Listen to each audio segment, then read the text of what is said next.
Здраво на сите, јас сум Джейлан Велио. Темата на денешната емисија на Гласни идеи е обмислувајќи историјата, догматизирајќи го апсурдот. Македонија и Бугарија на бојното поле на историјата.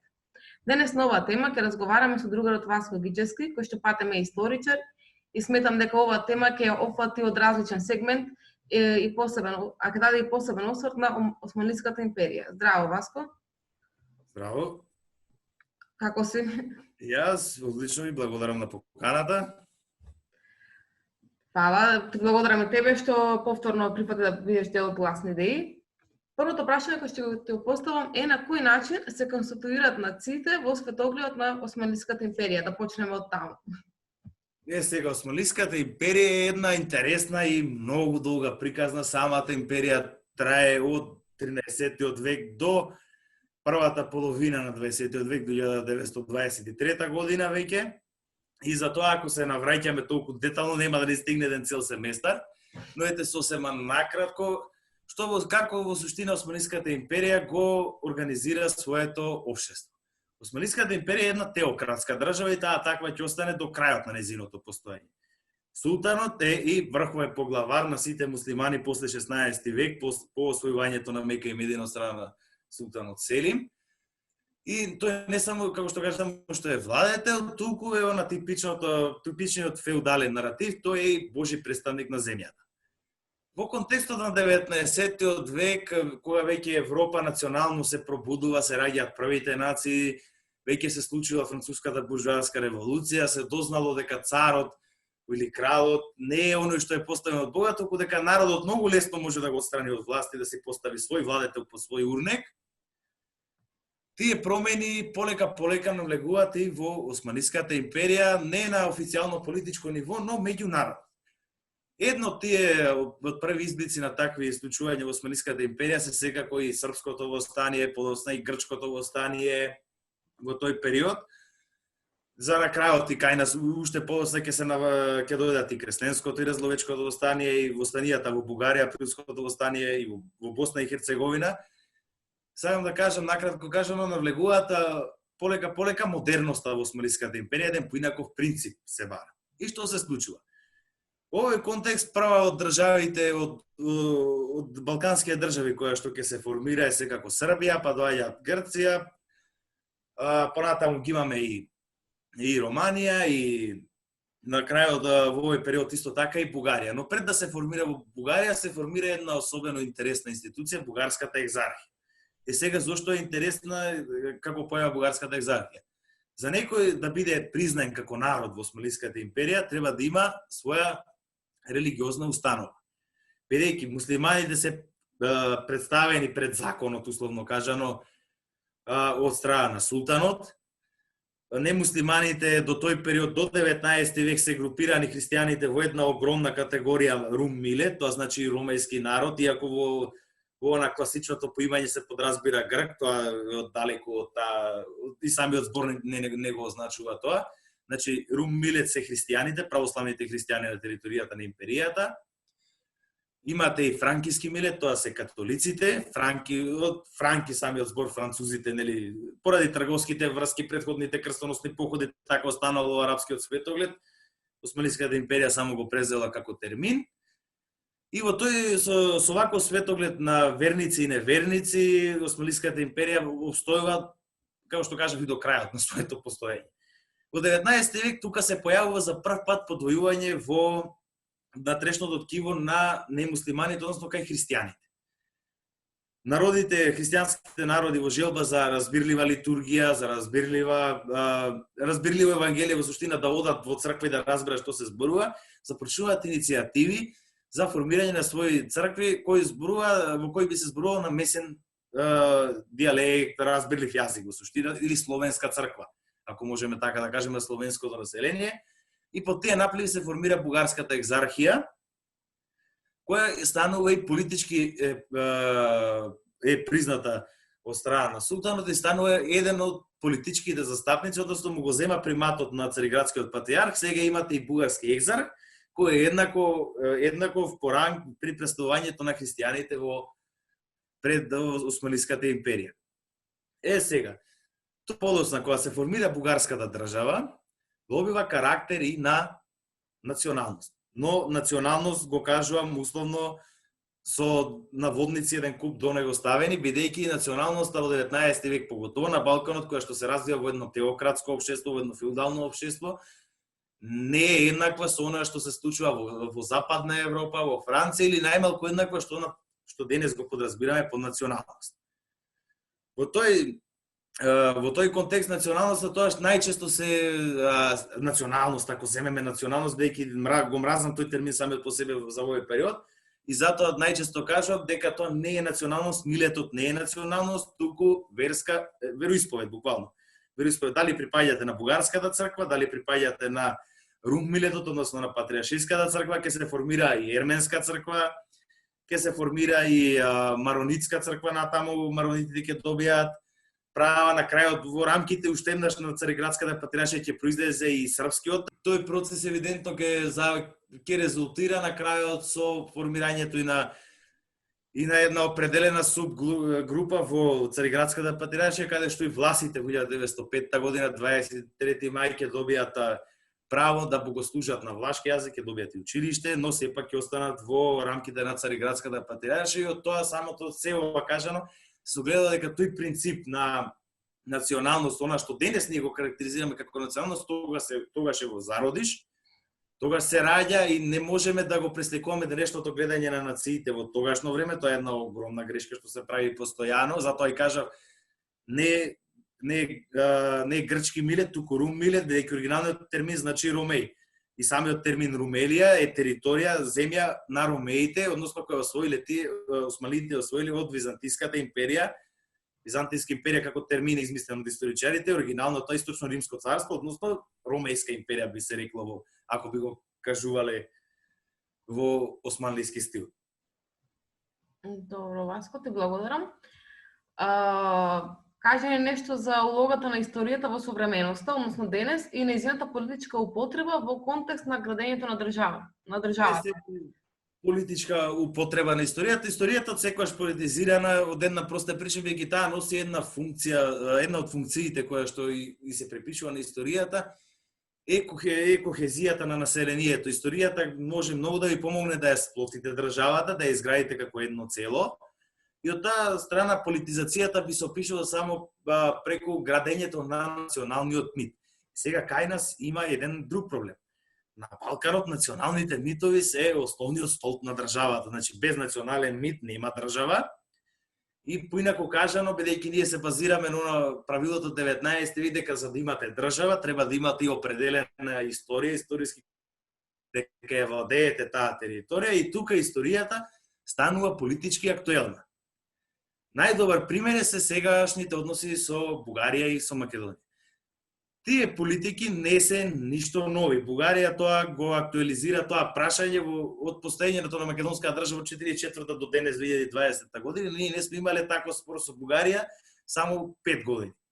Во првото владење на Ѓорги Димитров и малку за време на владењето на Васил Коларов, по смртта на Васил Коларов, односно по 48 година, натаму останува едно проблематично прашање, прашањето на македонската држава и македонскиот народ, дали постои, дали не постои, иако абсурдно е да се дискутира за еден народ кој самиот створил држава, кој самиот се определил, дали постои, дали не постои, дали тој треба да биде обликуван на некаков начин како што некој од некоја страна сака. Тоа е еден културен империализам, страшен културен империализам кој што денес во современоста за жал поминува и во највисоките институции на Европа.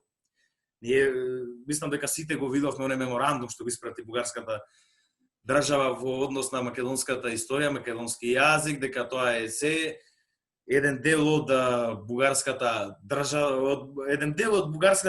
во суштина, бидејќи бугарската страна колку и да се труди дека да каже дека тоа не е политизираност, дека тоа не е некаква желба за некаква претензија, некаква желба за освојување простор, но тоа е во суштина бидејќи споделена историја или заедничка историја, секој народ има во целиот свет. Ние на пример, што сме биле дел од Османската империја, имаме споделена историја со 3 континенти: Европа, Азија и Африка.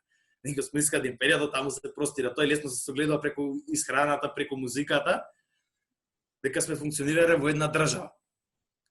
Но Бугарија под споделена историја, под заедничка историја, сето тоа го сведува на еднаквоста бугарска историја. И има многу една интересна, една типично десно буржуарска теза, дека ако некого му откриете дека тој по неговата историја, дека неговата територија, дека неговиот јазик и му го наметне тоа дека се тоа произлегува од некоја друга држава во контекстов од Бугарија, тој ќе се тресне од земја и ќе се освести ние сме бугари. И сега што правиме? Сега сме две држави со еден народ, или кој што викаат бугарите, еден народ во две држави. Тоа е страшно десна, страшно опортуна теза на материјалната логика на секој здрав разум, иако за овие прашања, например, интересно, и еден од министрите на Бугарија, Иван Шишманов, уште во почетокот на 20-тиот век во едно интервју вика дека ако за 10 години Македонија се осамостои, ние нема веќе што да го парафразирам сега, ние веќе нема што да бараме во Бугарија, во Македонија. Таа ќе си има своји интереси, своји економски политики, ќе се грижи за своето население и од тој момент ние веќе разговараме за поинаква држава, поинаков народ, веќе тие ќе имаат своја политика. Народноста, односно националноста во овој случај, веќе кај нас се мешаат двата термини. Националноста ја прави државата, националноста е државјанството. Ние по државјанство сите сме македонци, сме родени во Македонија. И државата преку своите институции, преку образованието, преку историјата во овој случај, ја гради кохезивност на државата. И во тој контекст е историјата секоја алатка и придружнаватка на политиката, и тоа не е штетно. Штетно е кога историјата од наука ќе се претвори во една помошна опашка на политиката. За разлика што обратно треба да политиката да е опашката на науката, бидејќи и дури самиот Ататурк рекол дека науката треба да ја предводи државата, а не обратно. Политиката да ја предводи науката, и тоа се прави една страшна, што и турците карамакаша, од која што и денес се наоѓаме, и страшно е што ете за еден апсурден проблем треба да се разговара на академско ниво, што само по себе е смешно. Добро, ма тоа во капиталистичко општество не е возможно. Тоа апсолутно не е возможно. Испревртено, изопачено и на крај све е во служба на профитот и на моќта на владењето. Апсолутно, тука ние се наоѓаме сега во една позиција на посилен и послаб, за една разлика до пред 40-50 години, кога Бугарија беше евидентно послаба од Југославија, не можеше да си дозволи вакви екскурзии на дипломатско ниво, како правеше и тогаш обиди се правеле многу поскрит, на многу потаен начин. Тогаш буквално не можеа да истапат на сцена со вакви барања, бидејќи ќе добија силен дипломатски одговор кој ќе имаше економски реперкусии. Денеска ние сме на едно, и тука е нашата вина во целиот овој процес, ние паднавме на едно ниво, и материјално, и економско, и образовно, и културно, и како сакате кажете го, на едно ниво каде што дозволуваме секој да не прегазува, и од друга страна не можеме докрај да се спротиставиме, бидејќи немаме како да се спротиставиме. Ние во овој случај сме ситниот играч во приказната.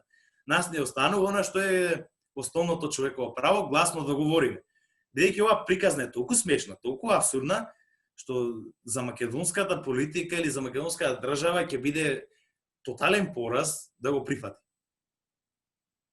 Едноставно се коси со материјалната логика, се коси со науката, се коси со све живо, освен што единствена шанса за оваа политика што обстојува е тоа што има политичка заднина, има економска моќ, има дипломатска моќ, може да врши притисок, и тоа е единствената шанса за да обстои, па и во некој далечен случај да се реализира целата таа приказна.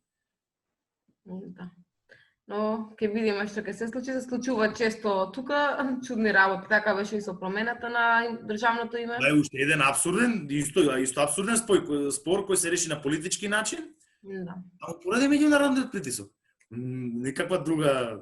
Така што и сега сите карти се отворени, можам да кажем, сите можности се во игра. Да, сите се. Добро, често сум слушала за Валканиот танц на комунизмот и национализмот. Сега, мене ова не ми е многу јасно. Дали ти може да дадеш некој осврт или појаснување на тој Валкан танц? Тука тој Валкан танц е еден дел од овој аспект на цело прашање што го дискутираме. Зошто? Бидејќи нациите и нациите државите се градат постепено во определени периоди. Ако преминавме, најпрво зборувавме за теократско општество, Подоцна Бугарија станува монархија од европски тип. Останатите држави, исто Србија, стануваат монархија од европски тип и така го градат тие својот идентитет. За на крајот по 44, да скратам на приказната, по 44 година на Балканот се случува една нова приказна. Народот кој дотогаш живеел во некакви си полуквази европски монархии, иако се далеко од тоа, на Балканот неписменоста е огромна. Во самата Југославија, например, во Македонија има 80% неписменост, над нас е само Косово со 90% неписменост. Зборувам во 44 година. Значи, кратко по војната, кога се правеа првите пописи, така е определен. И сега е многу тешко вие на едно население кое што е буквално неписмено, нема сваќање поголемо за политички слободи, права, камоли пак за марксизам, за развиени политички и економски теории, да го убедите да му ја представите идејата за новата држава, зошто таа нова држава се формира, и во суштина и комунистите и сите останати играат и на Балканот, па и во Русија во глобала истата приказна се. Тоа е еден рецепт од 1917 година. Се заигрува на она што е основното.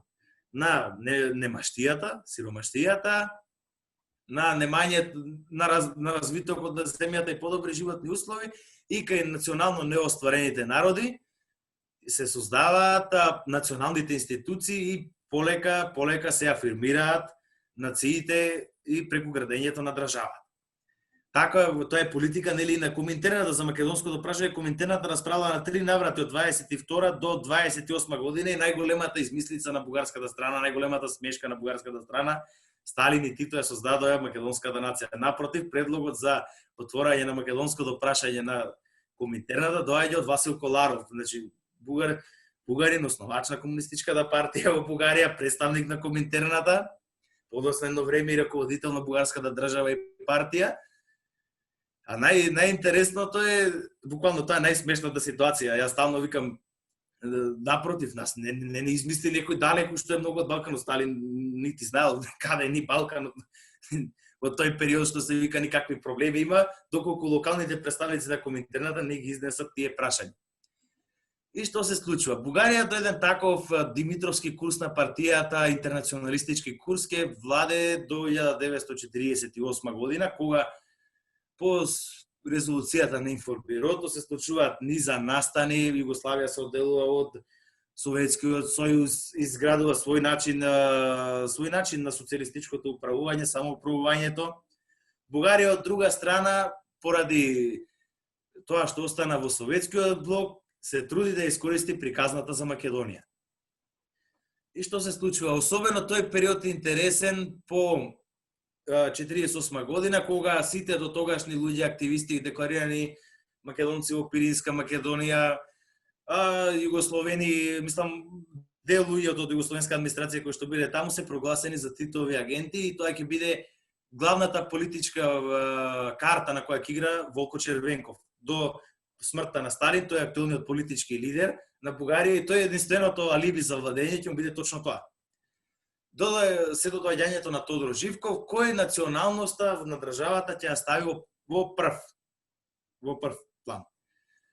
Што се случува за прв пат во 60-тите години? Гоце Делчев и Ѓорче Петров за Илинденско-Преображенското восстание, тоа го добива и тој назив, Илинденско-Преображенско восстание. Интересно што дотогаш Илинденското восстание и македонските дејци се работа на македонските друштва, кои што биле во Софија, низ цела Бугарија ги имаат Илинденска организација, формирана 21 година, и еден куп други такви организации, кои што ги, да речам, се еден вид на сојузи на борци, се ги зачуваат сеќавањата од Илинденското восстание, од борбите. До тогаш не е дел од официјалната бугарска политика, од официјалното бугарско образование. Во овој момент од 60-тите години натаму станува дел од бугарското образование, од бугарскиот национален мит. И Тодор Живков не е познат само по тоа, туку е познат и по други екскурзии кои што ги правил на национален план, конкретно со ќерка му Јудмила Живкова ја правеа она фамозна 1300 години од бугарската државност, 1981 година, значи во социјалистичка земја се пирува национален празник на најнационалистички може начин со паради, со сите придружни приказни како во Хитлерова Германија, покажувајќи, истакнувајќи посебноста на бугарскиот народ, на бугарската држава и нивната долгогодишна традиција и тажниот процес на возраждањето во Бугарија, односно процесот на асимилација на турското малцинство или население во Бугарија, како сакате, прекрастувањето така што до тогаш, до 80-те години, оној што бил Хасан Куш, сега наеднаш преку една вечер стана Асен Билбилов, и тоа се правеше поприлично насилно, за тоа веќе има, некои го сметаат и за геноцид, и се предизвика и масовни преселби. И тоа е оној валкан танц на комунизмот и национализмот. Иако, да бидеме честни, тоа нешто се случуваше и кај нас. Кај нас дури е малку поинтензивно. Ние за прв пат добивме држава 44-та година и нашиот налет беше многу посилен. Многу скоро пота се формира сите национални институции, од факултети до опери, балет, театри, Институтот за национална историја. Значи не е случајно зашто имаме Институт за национална историја, тоа е една од правите институции кои што се формираат во оваа држава. Односно, државата, согледувајќи го населението, Југославија како на огромна федерација, се трудела да го издигне духот на населението, да му ја издигне националната свест и преку тоа да ја направи онаа кохезија во државата, она што го зборуваме. Иако гарантирајќи ги сите права на малцинствата кои што биле присутни тогаш. Значи, тука се вклучени и ромите, и се издаваат и нели ромска граматика, апсолутно сите заедници се, како што вика и самиот Крстец Црвенковски во 1968 година во едно излагање негово, сите во македонскиот народ на веќе толку му омилеле, толку ги засака интернационалистичките принципи што дури најмалите заедници во Македонија ги имаат сите своји национални права без разлика на нивната бројка. Никој на сите нивоа во федерацијата, во комуната, тоа може кој сака да го погледне. Тоа го има на YouTube, напишете Крстец Црвенковски излагање во собранието, ќе видите за веднаш црно-бела е снимката и исто дискутираат за тогашниот спор со Бугарија. Значи и тогаш и сега разговараме по ист повод. Иако тогаш со други премисли, па дури и Вејко Влаховиќ истакнал во тој период, тој еден дел од комисијата што преговарала тогаш, вика да не видат идните генерации како ние сега ги разбираме историските ликови, ќе ни се смеат. Ние за жал денес не само што не се смееме, ние денес го надградивме тоа сваќање. Бараме националност во среден век, бараме националност во антика, уште преисторијата остана за национални бија. Веројатно и на нив треба да му издадеме некој пасош во догледно време. Добро, Васко. Сега кажи нешто за државите и нациите по распадот на комунизмот. Ти досега зборувавме за предкомунизмот, комунизмот, како се развиваше и таа игра, да, во право си за национализмот, дека комунизмот поточно дека не можам да речем дека танцуваше, туку го употребуваше во некои дадени моменти. Интересно, например, Коминтернат е обвинуваат само за Балканот. Коминтернат исто го прави во Азија, го прави на секој можен начин каде што нема економски услови да се изведе револуција по марксистички принцип, но има развиени национални движења, тогаш им се дава шанса на тие развиени национални движења да се зближат со Советскиот сојуз, кој се смета за апостол во тогашно време на социјалистичкото будење и движење, и на таков еден начин, преку остварувањето на националните прашања, да се дојде до прашањето на формирање на држава, државата пак ќе се организира преку кадри, преку постојаната и пропаганда и обучување и привлечноста на идејата да се организира по социјалистички принцип. Тоа е буквално една интересна политичка стратегија, што ја прави Коминтернат, ама таа не е оригинална само за Балканот, ако ги отворите писмата и документите на Коминтернат, исто ги има, достапни се онлайн, PDF, кој сака може да ги провери. Тоа се однесува безмалку на цел свет. Луѓето не останало место каде што не пробале да се во таков начин да действуваат. Сега за нациите и државите по 91 година е многу интересно. Нациите и државите по 91 година на Балканот, па и општо и на секаде докаде што беше социјализмот, наеднаш ја завртуваат плочата на друга страна. Значи ги отфрлаат сите можни придобивки. Дали тоа биде и последици од друга страна. И лошите и добрите работи ги ставаат во еден кош и ги отфрлаат. Што се случува? Во конкретниот случај на Бугарија и Македонија, двете држави се и до ден денес крајно опортуно поставени кон таа идеја. Таа идеја ја сметаат за национално предавство во Бугарија, веќе и да јавно ако искажете дека сте марксист, дека сте антифашист, ќе ви изгледаат вака чудно, или па ако дадете некоја теза во прилог на, ете конкретно, пошто ги познавам колегите што се, да речам, ајде во вистинска смисла на зборот научници кои што се залагаат за поинакво гледање на историјата, не она вулгарно апологетско, туку аналитичко гледање на историјата, во Бугарија се оценети како културни марксисти. Штим ви ја става таа лепенка, значи ве изедначуваат со лудак, тој не е дел од нашето ткиво, тој е предавник на историјата. Во овој конкретен случај, Бугарија во однос на комунизмот има еден став дека тоа е едно предавство на бугарските национални интереси. И како што има една и тоа не само Бугарија, значи сите држави така гледат на комунизмот, предавници на традицијата, не знам, на религијата, верата, националните интереси. Најнаш од просперитетен народ, од луѓе кои што биле задоволени во глобала со значи сепак и во тоа општество имало определени неправилности, но најголемиот дел биле позитивни. Наедна сите станаа жртви на комунизмот. Дури оние кои биле на највисоки функции станаа жртви на комунизмот. И тоа е многу интересно. Тие луѓе што почнаа први да пропагираат идеите за националните предавства и тие слични приказни биле дел од апаратурата на комунистичката партија. Во Бугарија најконкретно таткото на современиот антимакедонизам Божидар Димитров е долгогодишен соработник на бугарските служби. Значи по ингеренција, по налог на бугарските служби тој станува историчар, претходно бил работник. И завршил факултет како што завршил. За на крајот истиот тој тврди дека комунистичката партија во Бугарија ги предаде националните интереси, а самиот бил и работел во тајната служба, што се вика на таа држава и на таа партија. Што се случува?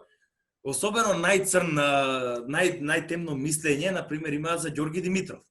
Ѓорги Димитров бидејќи тој го донесе во суштина комунизмот и социјалистичката власт во Бугарија, го има како таткото ѓавол, што би се рекло народните приказни ѓаволанус на социјализмот, црвениот ѓавол. И до ден денес, па дури мавзолеот му гурна, ако паметиш, во Софија, среде Софија постоеше мавзолеот на Ѓорги Димитров. Мавзолеот е разорнат во првите години по смената на власта и тоа многу буквално говори за сваќањето на бугарското општество, односно за дека тие едноставно го разрушија се што можеше да се разруши од тој момент и си се вратија на она старата плоча, како што и сам Васил Коларов, па и останатите викаат дека на позициите на бугарската буржуазија од пред војната, да го карактеризирам со нивен термин. И во тој контекст, сега и во Бугарија ќе слушнете песни, иако таа песна е копирана од Македонија, тоа е многу интересна работа, има национализам, по мене е лош национализам.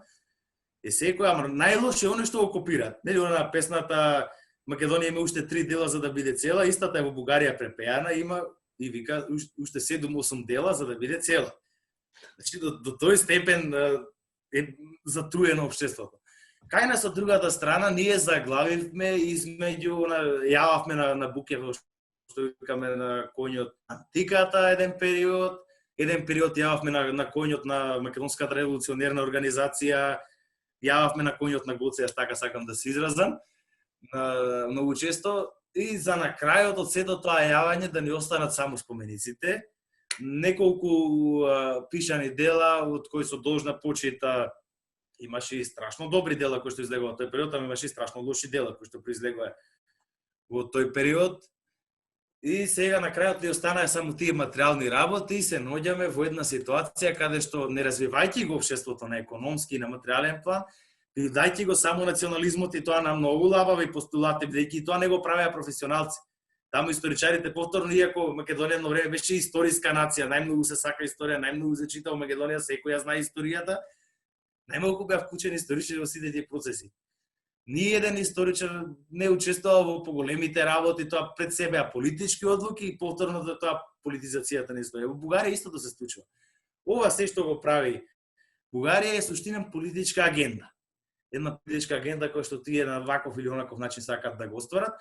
Во Македонија националната политичка агенда едно време беше силна, сега во овој период националната политичка агенда ретерира и ние сме сега завртени, ние станавме наеднаш од едно типично конзервативно, националистичко, шовинистичко општество во своите корени длабоко.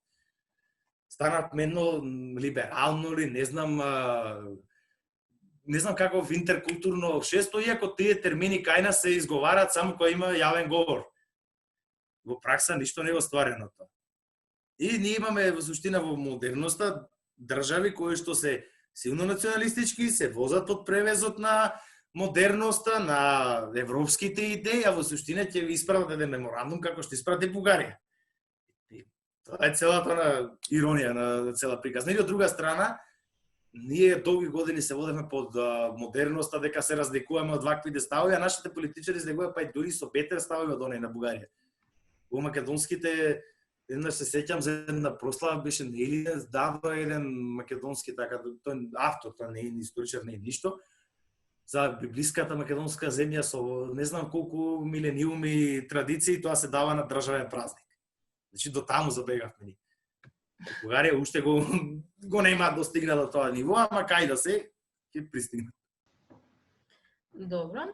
Претходно кажавме, односно, може би да се каже и констатација дека науката како историјата како наука поточно и цела наука случај на империјалните интереси на одредени држави, моќници, како да ги наречам. Значи, тоа го знаеме, но како го прави тоа? Што ти мислиш? На кој начин? По дефиниција, ако државата е таква, тоа што ги става во употреба сите своји ресурси да се истера својата политика. Значи, тоа пред се потекнува од државата и како е таа организирана. Од системот поточно? Системот, да. Од системот. Бидејќи никој немаше воопшто да биде проблем ако политичките агенди не налагаат да има проблем, бидејќи овој проблем, и ако примети во цела дискусија, ние многу се навраќаме како за историја, многу се навраќаме во сегашност, односно правиме некоја актуализација. И тоа на слушателите, па и уопшто треба да ни каже нешто друго, дека во суштина тука има многу малку простор за научна дебата. Тука проблемот е политички. И ние, не само јас, и општо и сите колеги, ние, историчарите, да општо гледавме нови работи со смеа. Бидејќи ова во науката е толку абсурдно. Тие ставови што излегоја, беа смешни и реагира и луѓе што се надвор. А и реагира и бугарски научници, да речам, кои што, па и кажа претходно, научници во една вистинска смисла на зборот, кои не се, и кои во своето делување години имале проблем со бугарската држава поради нивните ставови. Таа политичка агенда е единственото со кое што можеме ние да се избориме и преку јавно зборување, дека овдека простор повеќе за наука нема, бидејќи ние не спориме во оваа бојно поле на историјата, не спориме дали некој е тогаш роден, дали некој тоа работел или не работел. Ние спориме за неговото сваќање во глобала во сегашноста, бидејќи ако се види тогашното негово сваќање, нема проблем. Милет систем е милет систем. Сите што се бавиме со оваа работа, знаеме што е милет систем. Знаеме што работел Гоце, што работел Даме, што работел Михаил Апостолски, без разлика кој да е, што и да е. Немаме никаков проблем, го знаеме општеството. Но што се случува? Се наметнува денешното сваќање, денешната политички светоглед, денешната државност на тогашните услови. Од тоа се бара се извлече еден инстант одговор кој секогаш е да или не. Дали Гоце Делчев е бугарин, дали Гоце Делчев е македонец, јас одговорно тврдам кој да ви каже едното или другото, ќе ви излаже. Значи и двете се грешни. Бидејќи најточна дефиниција е Гоце е османлиски поданик. Неговата држава е Османлиска империја, тој е припадник на бугарскиот милет, односно на бугарската црква, по вероисповед, иако е роден во унијатски град, тој уште многу поинтересно, колку е унијатски град. Значи, се православни признаваат власта на папата, ете тука уште еден судир во приказната, колку е тешко да се објаснат овие работи. И човек кој што го посветил целиот свој живот на автономија на Македонија, на борбата за Македонија, и тоа е многу јасно кај него. Дури јас се смеам, зашто оваа империјална политика на културен империализам мораше баш овој лик да го одбере, како бидејќи овој лик е најнепогодниот за таа работа. Во сите негови документи, македонска држава, македонска организација, самостојност, автономност, ние народот, Сите тие прика, ама нема ни еден збор за некакво си можно сотрудништво, освен она што е нужно, другарски и братски, но никакво спојување. Може да најдат многу, да речам, други ликови, кои што имаат вакви или онакви ставови, да му бидат постулат за овој. Ова е исто како да го одберете, например, од понова македонска историја, како крстец Ренковски да го одберете како символ на заедничко славење меѓу Бугарија и Македонија. Тој е човекот кој што е најпроблематичен во новата историја во однос на Бугарија и Македонија по однос на конфедерација, истото и со Гоце Делчев. Но тоа кажува дека политиката е слепа и не бира. Значи не отворила да прочита нешто, да издаде, тие буквално доставуваат еден список и се иштиклирате. Ова е она, ова е ова, ова е она, ова е она, сичко е наше, ние сме добри, сега сме браќа, терате во Европската унија. Ако не, нема да отидете во Европската унија. Јас па се прашувам пред секогаш исто беше и за името и за сите овие работи.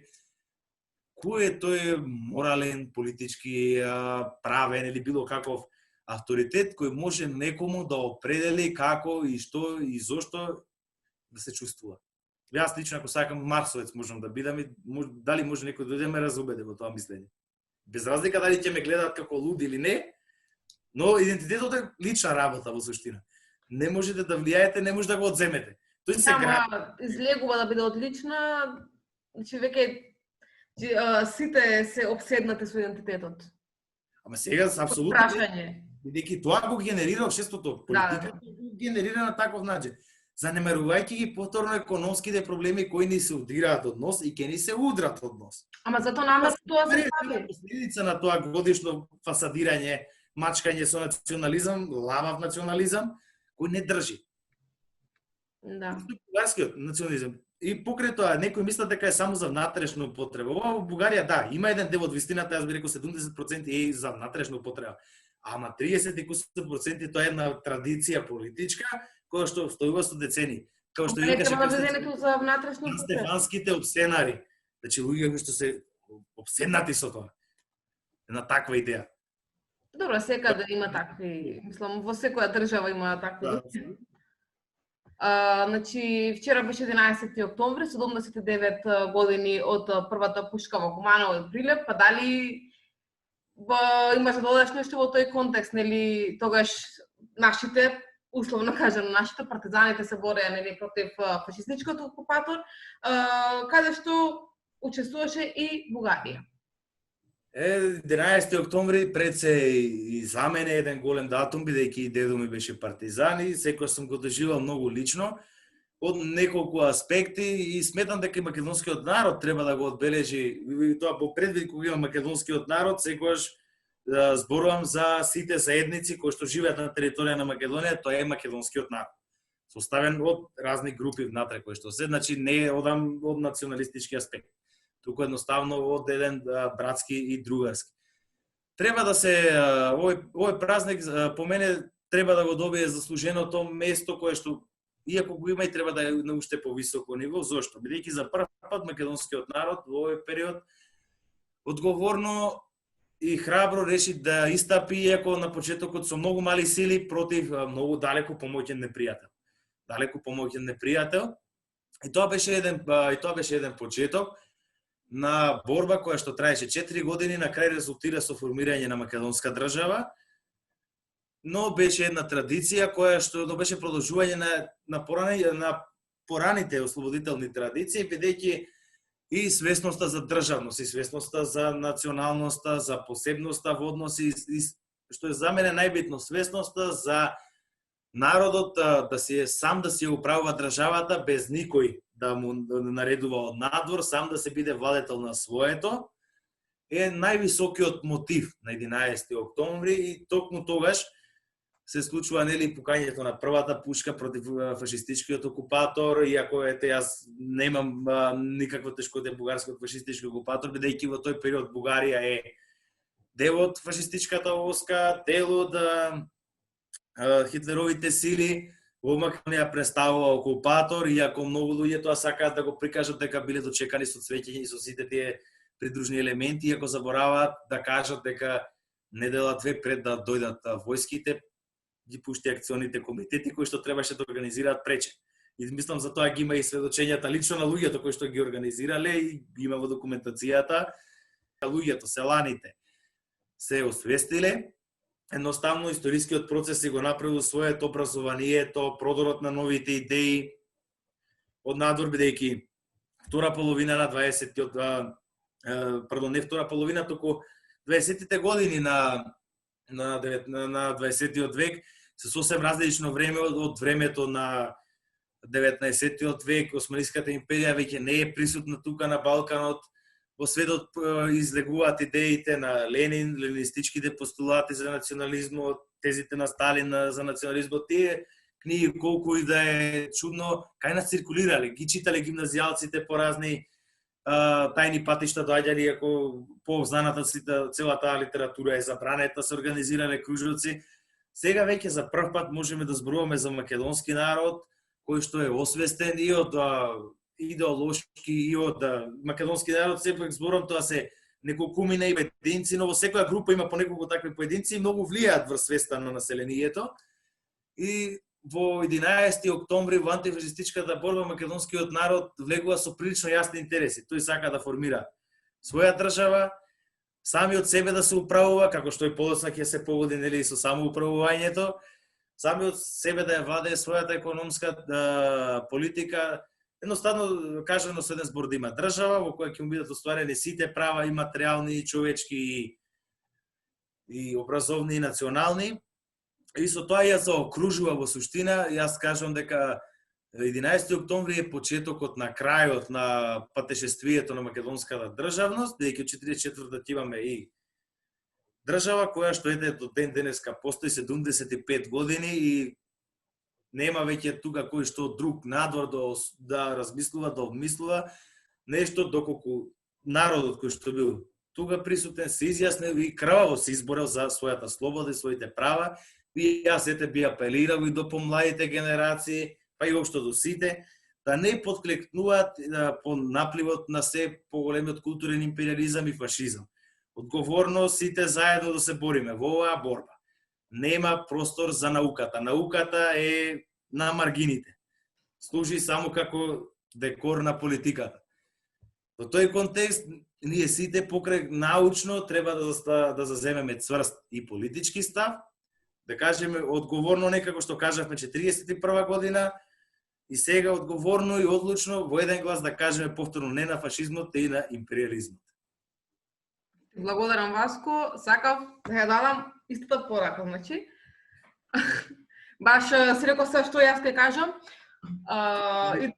Значи, јас сакам тоа да го кажам до гледачите, до слушателите. Значи, честит 11 октомври и не треба да паѓаме на националистичките игри. Значи, ние живееме во иста држава, имаме, значи, исти потреби, исти барања и така натаму, и затоа мора заедно да се збориме како што тоа го направиле во 41-а. Значи, и јас во моето семејство имам припадници на партизаните, како албанци оделе во партизани, еве ти како македонци твоите предци оделе, но заедно се бореле за нивните права. И се повторно треба тоа да го направиме. Да, сега не се бориме против таков фашистички, да кажем, окупатор, се невидлив е непријателот за жал, непријателот исто така можеме да го најдеме и на врвот, значи, во нашата држава, не само од надвор.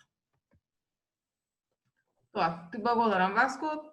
Благодарам и јас и да се надеваме дека ваквиот отпор, иако сега не се бара отпор со оружје, туку се бара отпор со чист ум, јас пак ќе кажам со наука, но и со тврд политички став дека не смееме да дозволиме да ни се повторуваат сцените од 20-тите и 30-тите години на минатиот век. Да кажеме одлучно не на фашизмот, на нацизмот и со тоа да ја затвориме таа приказна и заедно сите братски, сите балкански народи да прогресираме кон некоја посветла иднина, бидејќи вака остануваме да тапкаме во место додека елитите и оние кои што му одговара ова нешто постојано се богатат, а народот останува без ништо. Да се напомене дека тешко ќе биде, ама тешко било и во 40. Една борба не била лесна, така и ова нема да биде. Ти благодарам. Благодарам јас.